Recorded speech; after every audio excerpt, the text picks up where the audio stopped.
Hello, ഇത് നമുക്ക് കുറച്ച് കിച്ചൺ ടിപ്സ് നോക്കാം കേട്ടോ. ആദ്യത്തെ ടിപ്പ് എന്ന് പറയുന്നത് നമ്മുടെ ചോപ്പറിൽ തന്നെ ചപ്പാത്തിക്കുള്ള മാവ് കുഴച്ചെടുക്കാൻ വേണ്ടി പറ്റും. എങ്ങനെയാണെന്ന് കാണിച്ചു തരാവേ.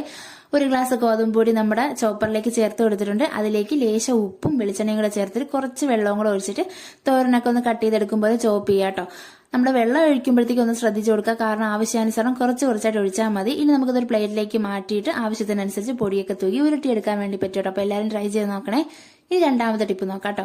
പയറും പരിപ്പൊക്കെ മേടിക്കുമ്പോഴേ കുറച്ചധികം മേടിച്ച് വെച്ച് കഴിഞ്ഞാൽ അത് പ്രാണിയൊക്കെ കയറിയിട്ട് നശിച്ചു പോകാറുണ്ട്. ഇനി അങ്ങനെ ചീത്തയാവാതിരിക്കാൻ വേണ്ടിയിട്ട് കുറച്ച് ചായപ്പൊടി ഇതിലേക്ക് ഇട്ടൊന്ന് മിക്സ് ചെയ്ത് വെച്ചാൽ മതി. അപ്പം നമ്മുടെ ചായപ്പൊടിയുടെ ആ ഒരു റോ സ്മെല്ലുണ്ടല്ലോ, അതുകൊണ്ടിട്ട് ഇതിനകത്തേക്ക് പ്രാണിയൊന്നും കയറില്ല. ചായപ്പൊടി ഇല്ലാത്തവർക്ക് ഗ്രാമ്പൂ പട്ട എന്തെങ്കിലും ഇതിനകത്തേക്ക് ഒന്ന് മൂടി ഒന്ന് വെച്ച് കൊടുത്താലും മതി കേട്ടോ. ഇനി അടുത്ത ടിപ്പ് എന്താ പറയുന്നത്, വെളുത്തുള്ളി ചീത്തയായി പോകാണ്ടിരിക്കാൻ വേണ്ടിയിട്ട് കുറച്ച് ഇതുപോലെ ഒന്ന് ചൂടാക്കി വെച്ച് കൊടുക്കാം കേട്ടോ, വെളുത്തുള്ളിയുടെ റൂട്ട് ഭാഗം. അപ്പോഴത്തേക്ക് അത് കേടുകൂടാണ്ടിരിക്കും. അപ്പൊ ഇന്നത്തെ ടിപ്പ് ഇത്രയേ ഉള്ളൂ. അപ്പൊ ടിപ്പ് ഇഷ്ടമായെന്ന് പ്രതീക്ഷിക്കുന്നു. അപ്പം മറ്റൊരു ടിപ്പുമായി കാണാം. Tata, bye bye, see U.